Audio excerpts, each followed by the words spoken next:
Hi everybody, this is Paul Cooper with Totes and Notes. I'm bringing you this week's market meltdown. It's currently January 20th, and let's get started. First article is on Zillow Hedge, and it's Bitcoin ATMs now number over 4,000 worldwide despite crypto price drop. And really the headline says it all here. Crypto prices have dropped significantly from their highs, but they're still being fairly widely embraced. There are ATMs form. A lot of other businesses each day come online with ways to accept Bitcoin and a couple of the other higher or more popular cryptocurrencies as payment. And so it's interesting if this technology really has the staying power that people think it does or will have. I'm still not a huge fan just because the whole thing behind them is they're supposed to be protected and you can't hack them, but then they've consistently been hacked. People are saying it was a good haven because you could stop governments from hacking them, and the governments consistently hacked them, both China, Russia, and the U.S., and I think even Korea. So it'll be interesting to see what happens. It's kind of trendy too, and no one likes to bring it up. I think it's probably a big way that people that are doing illicit activities are going to continue to launder their money and transport it across state lines and international boundaries. Next article is the rise and fall of the American downtown. This article is kind of interesting because usually people think of downtown areas and cities as trendy areas. They're generally more expensive to live in, less space, things like that. And usually it's true.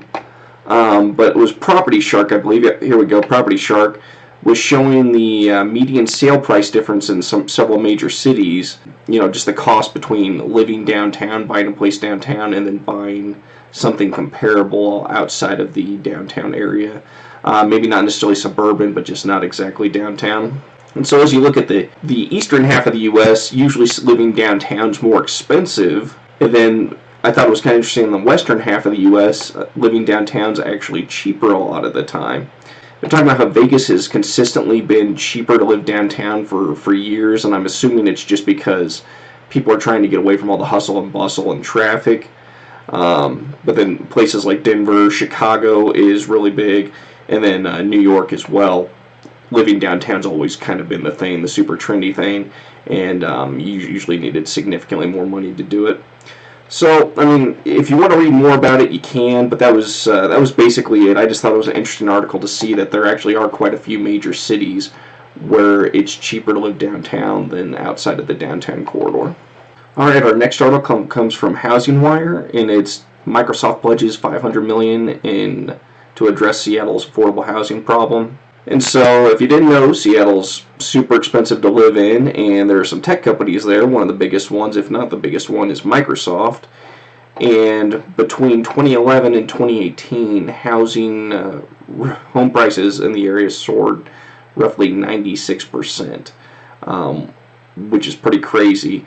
And so now there's a really big issue with affordable housing there because all of these people came in with higher paid jobs and were able to buy homes, and it slowly increased the value of the homes and the taxes that need to be collected. So a lot of people got priced out. Well, I think it's nice that Microsoft's doing this, that they're going to spend roughly $500 million over the next few years to create horrible housing.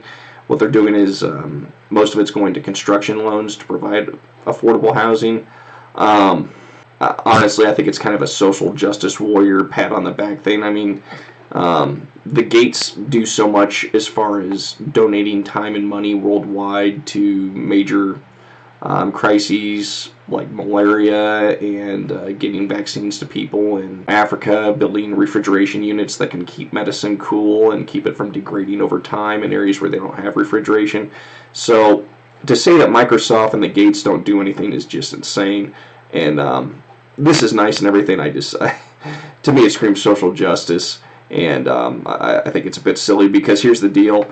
If people are priced out of a market so badly to where, your average person can't go in and afford and live there and work, then prices are going to collapse. I mean, Seattle's, all the major coastal areas, all the cities that are going to have really expensive housing right now are seeing a cool down.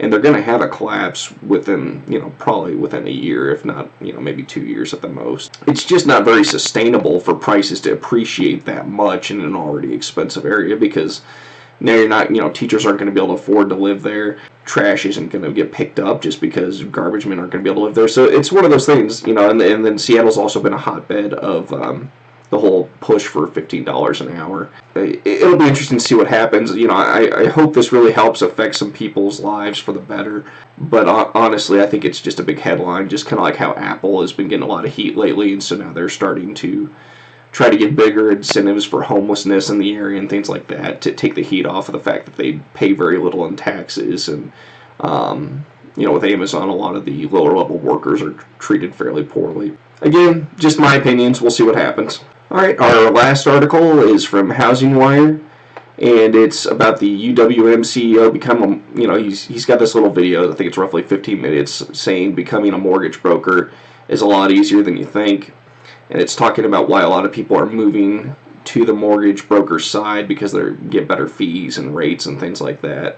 I just think it's funny because that statement, becoming a mortgage broker is a lot easier than you think, it just goes hand in hand with all these this other garbage that's out there as far as non-prime loans or as opposed to subprime, and it's all just garbage. So you've got more people getting these loans, more people originating them and brokering them.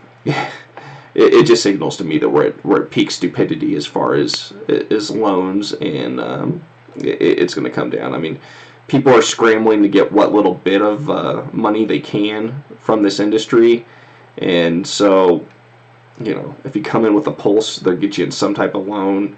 And that's the thing, they're all about originating most of these loans, because the originator, depending on the size of the loan, they're going to make their $1,000, $2,000, however much they're going to make. They're going to get their quick fee, then they're going to turn around and sell it to someone else, or they're just collecting their fee, and then whoever buys it has it. So they really don't care. They don't have a big incentive to do the right thing because they're not keeping the mortgage for long term.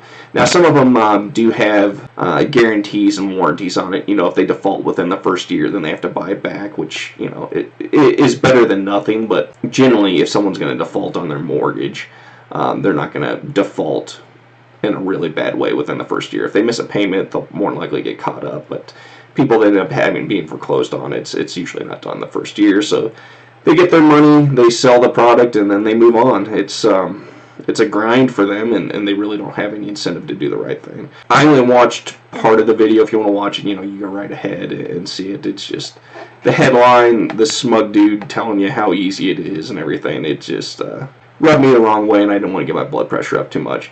But anyways, that's all for this week. Not much going on as far as financial news, just because the government shutdown is still happening. Government workers still not getting paid. Yesterday, Trump had a pretty big, quick little speech that, for once, I thought he actually sounded remotely presidential, so I guess that was nice for a change. Not that I'm an expert, it seemed like a fair deal. It'll be interesting to see if both sides can come together and try to come up with something that works for everyone and actually get this country moving again. Who knows? Our politicians are pretty dysfunctional, so I will be on the lookout, though, when they do reopen the government. You can probably expect a pretty strong rally in the markets, and it'll probably just be short term, but that will be interesting to see and talk about when it happens. Again, that's all for this week. I'm Paul Cooper with Totes and Notes. If you have any questions or anything, don't hesitate to reach out to me, and I hope you all have a good week.